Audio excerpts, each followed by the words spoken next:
Princess Catherine just made a royal move that no one saw coming. She refused to wear her coronation gown after uncovering a secret link to Queen Camilla's past. The palace is in shock, insiders are leaking, and the coronation plans are spiraling. This isn't fashion. It's a royal rebellion, the rejection that rocked the palace. It was supposed to be a quiet fitting, one of dozens leading up to the coronation of King Charles III. But instead, Princess Catherine walked into a royal dressing suite in Clarence House, took one look at the gown presented to her, and according to an eyewitness, refused to even touch it. "I won't wear this," she allegedly said, "not after what I've just learned." The gown in question was meant to be her coronation ensemble, the most symbolic dress she would ever wear. Crafted by a renowned designer and infused with so-called royal tradition, it had been weeks in the making. But something was wrong. Something Catherine had just uncovered, and she made sure it didn't stay private for long. Within hours, whispers spread through wardrobe departments and senior royal court. Here's the tailor's suite at Windsor was locked down with fittings suspended indefinitely. Designers were said to be furious, while stylists and advisors scrambled to find a replacement on short notice. A palace insider claimed one aide even burst into tears, saying this changes everything. Royal insiders were caught off guard. Catherine's refusal was not part of any prepared contingency. The Coronation Planning Committee had built months of schedule around her participation. Now, with the princess refusing her dress, the timeline was in jeopardy. No gown, no procession, one royal historian quipped. And it wasn't just a fashion issue, it was a political message. Catherine's rejection wasn't theatrical, it was deliberate, pointed, and deeply personal. Some saw it as a direct stand against Queen Camilla, while others said it was Catherine's way of drawing a line between her and a monarchy she no longer fully trusted. It wasn't about silk or stitches, one aide told the Telegraph. It was about what the gown represented, what the public didn't yet know. But what palace staff already feared was that the gown itself wasn't just traditional, it was Camilla designed from fabric to symbolism. And Catherine had found out. Her refusal signaled more than rebellion, it signaled a break in the royal unity. Just days before the most symbolic ceremony, and decades, the ripple effect would spread fast. And it all started with one whispered truth. This is Camilla gown. The gown's secret history, Camilla, his shadow connection. At first glance, the coronation gown looked like tradition: ivory, silk, classic embroidery, subtle royal motifs. But beneath the delicate beadwork and golden thread lay a story woven in secrecy, a gown with a direct line back to Queen Camilla herself. The designer chosen for Catherine's coronation gown was Sir Lawrence Harwood, a figure celebrated for royal commissions, but also deeply connected to Camilla, his inner circle. He had previously worked on several of Camilla's personal ensembles, including her 2010 visit to the Vatican and her 70th birthday gala gown. Harwood had long been seen as Camilla's man in couture, but it went deeper. According to leaked sketches and archived documents, the original design for Catherine's gown was reposed from an unused draft created for Camilla in 2005, shortly after her marriage to Charles. The silhouette, the stitching pattern, and even the custom lace panels were identical. The fabric itself, sourced from a French textile house favored by Camilla, was reportedly embroidered with symbols tied to her family's heraldry. The dress wasn't just a gown, it was a legacy garment designed with Camilla's lineage in mind, then handed to Catherine, rebranded as royal tradition.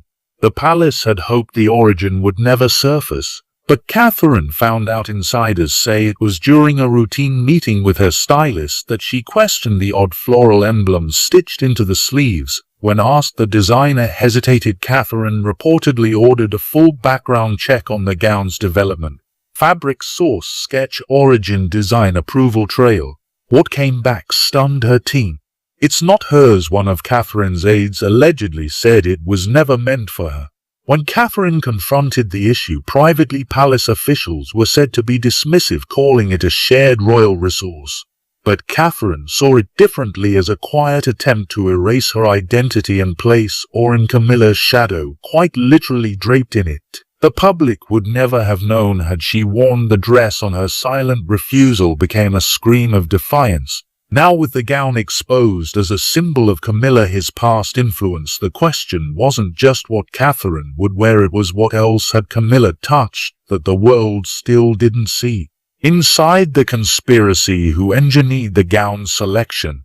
The deeper the palace looked, the darker the trail became. Princess Catherine's coronation gown hadn't simply appeared through protocol or tradition.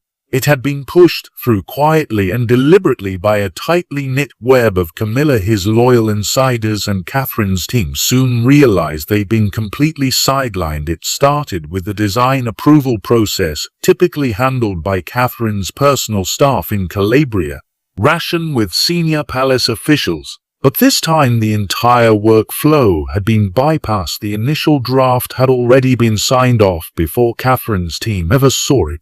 That alone raised red flags. Investigations revealed that Lady Felicia Brackley, a long-standing courtier and close friend of Camilla, had taken over coordination between the design house and the palace. She had previously overseen Camilla his wedding wardrobe in 2005 and was now operating under the radar as senior style consultant to the Queen Consort. According to leaked palace emails, she referred to the gown as the crown's continuity piece, a term that sent shivers through Catherine's staff. Another disturbing clue came from a trail of internal memos. One document showed direct communications between Hardwood's atelier and Camilla's person, or secretary, months before the project was even presented to Catherine. One sketch was even marked Initial Concept HM Camilla 2005. Yet that very same design was quietly rebranded and delivered to Catherine in early 2025. It wasn't a mistake, said a senior royal aide under anonymity. It was a power move. Camilla, his allies inside the palace, have long been accused of trying to reshape the monarchy's image in her favor. From press management to event planning, she's reportedly placed loyal figures in key roles. The gown was just the latest symbol of her growing influence, and Catherine's rejection of it an open challenge to that rise. Some royal watchers say the entire situation was a deliberate setup, a way to publicly test Catherine's compliance ahead of the coronation. Others believe it was a calculated risk, a soft power tactic to put Camilla's stamp on every part of the royal narrative. If Catherine had worn the gown, one fashion insider noted she would have unknowingly worn Camilla his legacy, but she didn't, and now the quiet war inside the palace wasn't just about fabric, it was about control. Catherine's objections beyond style to symbolism. For most people a dress is just a dress, but for Princess Catherine this gown wasn't about appearance, it was about what it stood for. And the deeper she looked, the clearer it became. This was not just an aesthetic disagreement, it was a symbolic battleground drenched in being, memory, and betrayal. From the beginning, Catherine had been wary of the gown's color palette, a pale ivory with faint gold undertones that, while traditional, felt oddly familiar. Bishop grew when she recognized a specific embroidered motif along the sleeves, a chameleon flower, Queen Camilla, his personal emblem. To Catherine, this wasn't coincidence. It was claim staking. Behind the scenes, her advisors urged caution. Some recommended she wear the gown and let the symbolism slide, arguing that optics could be managed. Others feared that rejection might spark headlines of the royal rift, but Catherine didn't flinch. She knew her choice would be controversial, but she also knew it would be remembered. She felt like Diana would have never accepted it either, said a long-time maid. This wasn't defiance, it was protection of identity, of legacy. Catherine's resistance went beyond personal taste. She reportedly submitted a written request to have the design altered, asking for the remove, full of Camilla-linked symbols, a change in the fabric supplier, and a full review of the designer's previous royal contracts. Her request was denied within 48 hours, according to internal correspondence. One royal advisor wrote, altering the gown now would risk undermining continuity. That phrase, undermining continuity, became the line that broke the silence. Catherine interpreted it not as protocol, but as gaslighting, an attempt to silence her under the weight of royal tradition. From that moment her decision was final. She would not wear it publicly. The palace said nothing, but rumors swirled. Some claimed Catherine stormed out of a fitting, others said she returned the gown folded in its box with a handwritten note. Whatever the truth, one message was undeniable. Catherine would not be made into a symbol for someone else's legacy. Instead, she stood as her own, quiet, unyielding, unmistakably Diana's daughter-in-law. And the world noticed. Camilla response: fury, denial, or sabotage. Behind palace walls, Queen Camilla, his reaction to Catherine's gown rejection was not calm, it was explosive. According to multiple sources, the Queen Consort was visibly enraged upon hearing that the dress had been declined, especially after learning that the decision was tied directly to her. One had described the moment as a private storm, with Camilla allegedly saying she knew what she was doing. This was never about a dress. No public statement came from Camilla, his office. Instead, silence. But behind the scenes, damage control began immediately. Her staff reportedly urged palace communications to downplay the story, framing it as a minor adjustment rather than a full rejection.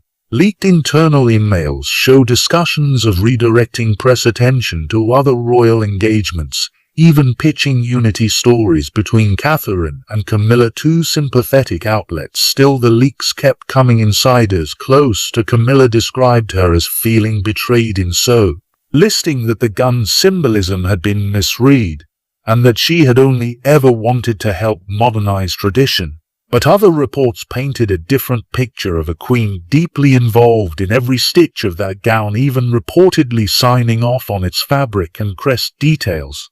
The idea that Catherine had exposed it publicly without warning was seen by Camilla scam, but an open challenge. In private, pressure mounted. Catherine was reportedly approached by a senior palace official, one long aligned with Camilla, who suggested she reconsider for the good of the crown.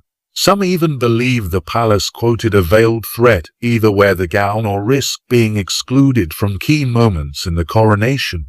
This wasn't a request, said one palace insider. It was a warning wrapped in protocol. Catherine refused. What followed was a flurry of sabotage rumors. There were whispers that alternative gowns she requested were delayed or mysteriously cancelled. Tailors close to her team allegedly pulled out last minute, citing pressure from unnamed higher-ups. One well-known designer was reportedly told not to work with Catherine until the coronation passed. The Queen's camp publicly stayed above it all, but those in the palace knew the gloves were off. This wasn't just a fashion standoff, it was now a royal power struggle. And Catherine had made her move. Designers, tailors, and backstage drama. While the press speculated and royal watchers debated, the real war was happening behind the curtains in design studios, private workrooms, and tight-lipped tailoring houses, suddenly caught in a battle of allegiances. The head designer, Sir Lawrence Harwood, was said to be devastated by Catherine's rejection. In a leaked message to colleagues, he wrote, "I was not prepared for this. We followed every instruction given through official channels, but therein lay the problem. Those official channels were Camilla's, not Catherine's." Once the news broke, several fashion houses began pulling out of royal projects, fearful of being associated with a growing scandal. Designers loyal to Catherine reportedly received discreet warnings, phone calls, emails, even friendly advice suggesting they steer clear of the princess until the matter was resolved. In the palace wardrobe department, tensions boiled over. Seamstresses and assistants were split, some fiercely loyal to Catherine, others long aligned with Camilla as stylists. One unnamed staff member was overheard saying, "We're no longer dressing royals, we're dressing sides." Within days, Catherine's team began working with a secret designer, someone outside the traditional royal fashion circle. Fittings were held in private estates, not at the palace. Fabric was imported quietly under a family member's name. According to insiders, the gown created was entirely her own, with zero palace involvement. She wanted something untainted, said a source close to the Middleton family. No royal heraldry, no Camilla motifs, just strength, simplicity, independence. Meanwhile, the original gown remained untouched, folded in its original packaging under lock and key. The tailor assigned to it was reassigned indefinitely. Rumors say the dress has since been moved to an archive room in Windsor, labeled only as unworn 2025. Backstage, the entire Coronation wardrobe operation slowed. Every request from Catherine's side had to triple verified, causing timeline panic among event planners. Some feared the delay could derail the whole event. The public had no idea how close the entire ceremony came to falling apart, not because of politics or security, but because of a dress designed with the wrong woman in mind. Coronation in peril, timing protocol, and public outcry. What began as a quiet wardrobe conflict had now spiraled into something far bigger, a full-blown royal disruption. With the coronation of King Charles III just weeks away, the entire ceremonial timeline was suddenly under threat. The refusal of a single gown had become a symbol of something much deeper: division inside the monarchy. Planning for the coronation had been underway for over a year. Everything from carriage routes to music selections was meticulously timed. But Catherine's rejection threw a wrench into that precision. With no confirmed gown, and her team working independently, the royal schedule started slipping. Rehearsals were delayed, coordinated photo ops were cancelled. One insider described the palace mood as chaotic and cold. Behind closed doors, government officials and church leaders grew anxious. Sources close to Westminster Abbey confirmed that coronation planners were asked to prepare for reduced royal attendance just in case. Even members of parliament reportedly demanded briefings on whether the coronation could be executed without Princess Catherine's presence, a scenario unthinkable just weeks prior. The public reaction was swift and fiery once the gown story broke, first through anonymous leaks, then by foreign media outlets. The press ran with it. Headlines ranged from "Catherine snubs Camilla in coronation clash" to "Windsor's in wardrobe war." Social media users debated fiercely, with hashtags like #CatherineRefuses and #NotHerGown trending for days. Public opinion overwhelmingly sided with Catherine. Polls conducted within 48 hours showed 72% of respondents believed she had the right to reject the gown if it was politically or symbolically inappropriate. The backlash wasn't just directed at the palace, it fell squarely on Camilla. Commentators accused the Queen Consort of symbolic sabotage and trying to assert dominance through tradition. "A coronation is about unity," said royal analyst Eloise Grant, "but this feels like a tug of war, and gowns and crowns behind palace walls." Damage control continued, but the truth was out, and so was the divide. With every delayed fitting and leaked sketch, one question grew louder. Was this about a dress or a dynasty falling apart? Symbolic warfare, Diana's legacy versus Camilla's intrusion. This was never just about silken thread. For many watching inside the palace and across the world, this was about history repeating itself, and at the center of it all stood two women, Princess Diana and Queen Camilla, decades apart, but now colliding through symbolism, stitched into a gown. Princess Catherine had always been compared to Diana, not just for her elegance, but for her quiet strength, her maternal instincts, and her deep emotional connection with the public. But when she rejected a gown tied to Camilla, that comparison deepened into something much more powerful. Catherine wasn't just echoing Diana's memory, she was defending it.